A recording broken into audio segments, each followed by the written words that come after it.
back to All Things Jira, and I'm back with another story. Now today's story is about the Papin sisters. Amelia, Christine, and Léa Papin were all born in the early 1900s in France, and they were born to their father Gustave and their mother Clemence.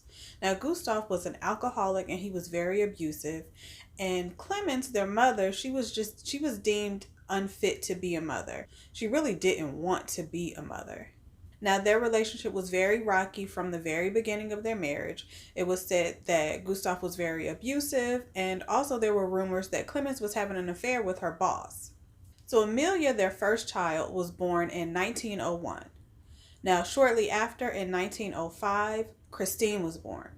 Now, when Christine was born, Clemence decided that she couldn't handle it any longer. Her husband was always drunk, and she couldn't take care of another child. So she gave Christine to Gustave's sister, her sister-in-law. Now, their daughter Léa was born in 1911. And not long after that, Clemence found out that Gustave had raped their older daughter, Amelia, when she was about 10. When she found out, she filed for a divorce from Gustave, and she sent Christine and Amelia both to live in a convent. Now, the only reason that she sent Christine and Amelia to the convent was because she believed that Amelia seduced her father, and she was the reason that her father raped her. So she really filed for divorce, and she sent the girls to the convent as an act of retaliation. And she sent the youngest daughter, the newborn, to a great uncle somewhere else in France. Amelia and Christine did very well in the convent. Christine and Amelia hadn't lived together in a very long time. They still bonded in the convent, and they became very close. Now, when Amelia was of age, she took vows to become a nun. Now, when Clemence heard about this, she was very upset. That wasn't what she had intended for either of her daughters. She actually wanted them to stay in the convent until they were of age to work. And then she wanted them to come home and get jobs as maids so she would have some extra income coming into her household. So she was really upset when she found out that Amelia took her vows. She immediately went to the convent. Now, she couldn't do anything about Amelia taking her vows. That was done and over with, but she could take Christine. So she took Christine from the convent and brought her back home. She also got Léa from her great uncle. Now, a few sources actually said that the great uncle died, and that was why she brought Léa back home. But this all happened around the same time. So Amelia stayed at the convent working as a nun, and Christine and Léa were now back home with Clemence. Now, Clemence found them both jobs working as maids. So they did several jobs in their area working as maids to different families. Apparently, Christine was known for her very good cooking, and Léa was a really good housekeeper.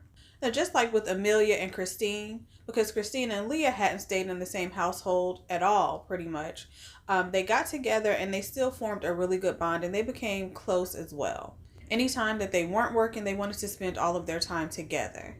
And because Clemence really just wanted them there to bring in extra money to the household, she would move them from job to job. So she would find them a maid job somewhere, and once she found another job that paid more, she would move them to a different household. And she would keep doing that as she found jobs that paid more. And both girls would send all of their wages back to Clemence, whether they were live-in maids or whether they were going to clean up someone's home and then coming back to Clemence. No matter what, they always sent all of their money, all of their pay back home to Clemence. In 1926, Christine got a job working as a maid and a cook in the home of Monsieur Lancelin. Now, Monsieur Lancelin was a lawyer. He lived in the home with his wife, Leonie, and his daughter, Genevieve. He also had an older daughter, but she was married and out of the home. Now, Christine was a very hard worker, and like I said before, she was really known for being a really great cook, and she was really good at her job. So she stayed there for a while, and she eventually convinced them to hire her sister Léa as a chambermaid. So Léa came on as a chambermaid. They were both live-in help for the Lancelins. Now, they worked really long hours, anywhere from 12 hours to 14 hours a day. But even with that, when they had time off, they really didn't want to leave the house. They very rarely left the home. They would leave for church on Sundays, and they would regularly see a fortune teller. This fortune teller at one point told them that Christine and Léa, in a previous life, they were actually husband and wife. And as I said, they were very hard workers. They very rarely even left the home. And because of this, the Lancelins really appreciated having them as hired help. They weren't out looking for husbands. They didn't want to go partying or anything like that when they were off. They were really homebodies and they stayed there all the time. So they were really grateful to have these two women in their home as help. So initially, the relationship between the Lancelins and the Papin sisters were very good. The Papin sisters really liked Leonie Lancelin. The Papin sisters really liked her. They actually started to look at her as a mother figure, and they called her something like my mom or my mom or something of that nature. And they called their own mother that woman. And Mrs. Lancelin actually looked at them the same way. She really did like the girls. She would take up for them whenever possible, whenever they needed. She found out that the girls were still sending all of their pay home to Clemens. And when she found this out, she urged them to stop. She told them that they needed to stop and keep their own money. And eventually she confronted Clemens about this, and she let Clemens know that the girls were no longer going to be sending their paychecks to her. They really loved the women and they liked having them in the home. They had a different reputation outside of the home. They were both known to be really hard workers and things of that nature, but a lot of the shopkeepers in the area said that they were very odd. They called both of the girls cold and very distant. There was one home that Christine worked in, and I saw this story a lot. Christine only worked in the home for 15 days, and she was actually fired because the woman of the home stated that anytime she would ask Christine to do any type of task or duty that Christine thought was beneath her, she would get very agitated, and she could get very rude and angry at times. Back in the Lancelin home, the sisters worked there for a few years, and everything was all good in the beginning. After a while, it was said that Miss Lancelin became very critical of the work and the cooking being done in the home. Anytime something was out of place or not exactly how she wanted it, she would kind of flip out. And she even went as far as physically assaulting the sisters. They talked about her pinching the sisters, slapping the sisters whenever things weren't right. If there was dust on something, if there was something left on the floor, or if something wasn't cooked to her desired standards. And remember, Christine was, like I said, she had been known for being a really great cook. So this really bothered Christine. Now, at some point, Leah told Christine that if this physical assault and Miss Lancelin going off like this continued, that she was going to defend herself. Now, previously, the girls were known in the Lancelin home to just accept whatever it was that Miss Lancelin was saying. So whenever she would go off on them, she would abuse them, she would do things to them, they wouldn't retaliate, they wouldn't defend themselves, they would just take it and move on. So now Leah is saying that the next time this happens, I'm going to defend myself and I'm not taking it anymore. On February 2nd, 1933, Leon and Genevieve were going out for the day. Now, they had a whole day planned of shopping, and that evening they were going to a dinner party that they were invited to with a few friends. And Mr. Lancelin was going to meet them there. So they left for the day. They went out shopping. While they were gone, Leah and Christine went about their duties in the house. Now, they had an iron that was known to be faulty. They had taken it to be repaired a few times. The repairman kept telling them that there was nothing wrong with it and sending the iron back. But it was said that the iron, every time they plugged in the iron, it would blow a fuse. So on this particular day, Christine plugged in the iron and it blew a fuse. The power went out completely in the entire house. Now, when the women came back home from their day of shopping to get ready for the dinner party, they came home to a dark house. When they got to the door, Christine met them at the door and explained what happened, that she had plugged in that iron again and that the power went off. Leonie Lancelin, she completely went off. Christine said she flew into a rage, screaming and doing her normal routine when she was upset. But this time, instead of just taking it, Christine hit her over the head with some type of jug. Leonie's daughter attempted to help her mother, but when she went over to help her mother, Leah saw her and Leah attacked her to help her sister. Now, while this tussle is going on, Christine yells that she's going to massacre both Leonie and Genevieve. She started yelling at Leah to smash Leonie's head into the ground and to rip her eyes out, and she did. And they eventually did the same to Genevieve, the daughter. Now, both women were beaten and stabbed repeatedly, and like I said, both of their eyes were ripped out.